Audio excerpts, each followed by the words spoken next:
आज धमतरी पुलिस को एक बहुत ही बड़ी कामयाबी हाथ लगी है, जिसमें गोबरा एलओसी कमांडर ने थाने में आकर सरेंडर किया है। आपको बता दें कि उक्त महिला नक्सली कई वारदातों में शामिल रही है। उक्त महिला नक्सली का नाम भूमिका बताया जा रहा है, जिसके कई अलियासेस भी हैं, जिसमें उसे भूमिका के साथ साथ सोमरी नाम से भी जाना जाता था। इस महिला पर 5 लाख का नगद पुरस्कार भी था और यह नक्सली महिला कई वारदातों में शामिल होने के साथ साथ बीते साल एकावरी जंगल में जो मुठभेड़ हुई थी उसमें भी बच निकली थी। इसके तहत अब उसे पुलिस द्वारा जो है सामने आकर आत्मसमर्पण किया गया है। आपको बता दें कि लगातार पुलिस एक सर्च ऑपरेशन चला रही है, जहां पर केंद्र सरकार की नीति के तहत पुनर्वास नीति भी चलाई जा रही है और नक्सलियों की विचारधारा से मोह भंग होकर अंततः पुनर्वास नीति का पालन करते हुए उक्त महिला नक्सली ने धमतरी पुलिस के सामने सरेंडर कर दिया है। वहीं आज इस संबंध में जानकारी देते हुए एसपी ने कहा कि लगातार धमतरी में स्वीप ऑपरेशन चलाया जा रहा है, जिसके तहत कई नक्सली पहले भी पकड़े जा चुके हैं और कई ने सरेंडर भी किया है। आज भूमिका ने भी इसी पुनर्वास नीति के तहत सरेंडर किया है और नक्सलियों की विचारधारा को तोड़ते हुए एक नई जीवन की शुरुआत करने का फैसला लिया है, जहां पर उसने धमतरी पुलिस के सामने सरेंडर किया है। आगे एसपी ने जानकारी देते हुए कहा कि उक्त महिला नक्सली बीते कई मुठभेड़ में शामिल रही थी, जिसमें 2010 से लेकर के अभी तक 2024 तक जितने भी मामले हुए, कई मामलों में इसका हाथ रहा था, जिसमें एकावरी मुठभेड़ मुख्य रूप से शामिल है, जिसमें यह बच निकली थी। अंततः इसने पुनर्वास नीति का पालन करते हुए सरेंडर किया है। वहीं अभी भी नक्सली क्षेत्र में 4 नक्सली मौजूद है, जिसकी तलाश जारी है और जल्द ही इन्हें भी पकड़ा जाएगा। देखिए धमतरी की गुट की रिपोर्ट। धमतरी पुलिस द्वारा लगातार सिविक एक्शन किए जा रहे थे और इसके अलावा ऑपरेशन भी डीआरजी बारंबार निकल रही थी, जिसके फलस्वरूप एक दबाव और प्रोत्साहन का एक मिश्रित वातावरण तैयार हुआ, जिसके क्रम में आज ये 5 लाख की इनामी नक्सली भूमिका उर्फ गीता उर्फ लता उर्फ सोमारी, इन्होंने आत्मसमर्पण किया है पुलिस के समक्ष। ये नगरी एरिया कमेटी सदस्य के रूप में कार्यरत थी और गोबरा एलओएस कमांडर भी।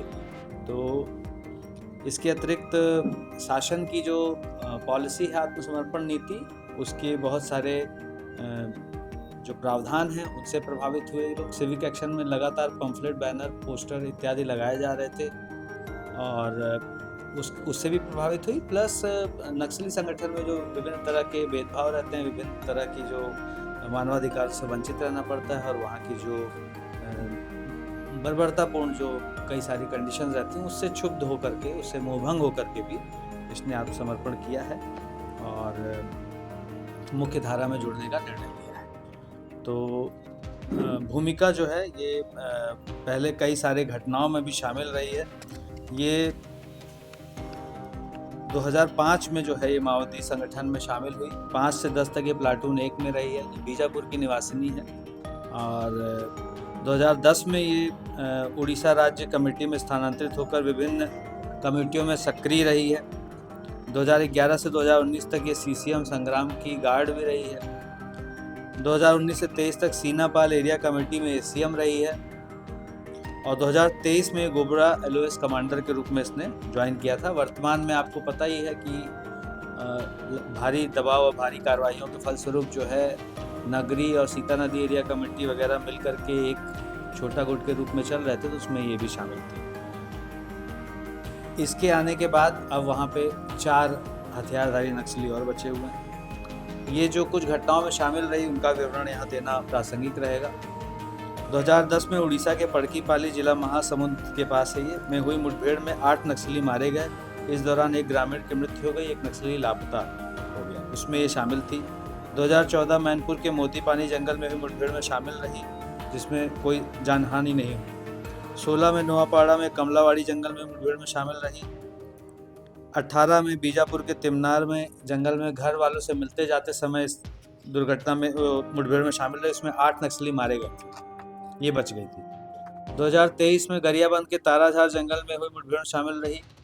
24 में धमतरी के एकावरी में हुई मुठभेड़ में शामिल रही। 25 में धमतरी के मांदागिरी जंगल में मुठभेड़ में शामिल रही। 11/10/2025 को गरियाबंद के सेमरा जंगल में मुठभेड़ में शामिल रही। इस पे विभिन्न तरह के अपराध यहाँ पे विभिन्न धाराओं में दर्ज हैं और शासन की तरफ से 5 लाख का इनाम घोषित है और इसको जो है आत्मसमर्पण के पश्चात मुख्य धारा में लाने की पुरजोर कोशिश रहेगी। इसको आज यहाँ आपके समक्ष इसलिए पेश किया गया। Thank you.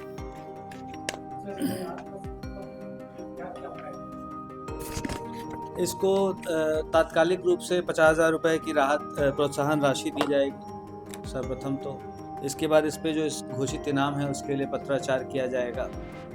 इसके बाद इनको ट्रेड प्रशिक्षण का भी 36 महीने का स्टाइपेंड वगैरह 10,000 रुपये प्रति माह की दर से मिलता है, उसका भी प्रावधान है।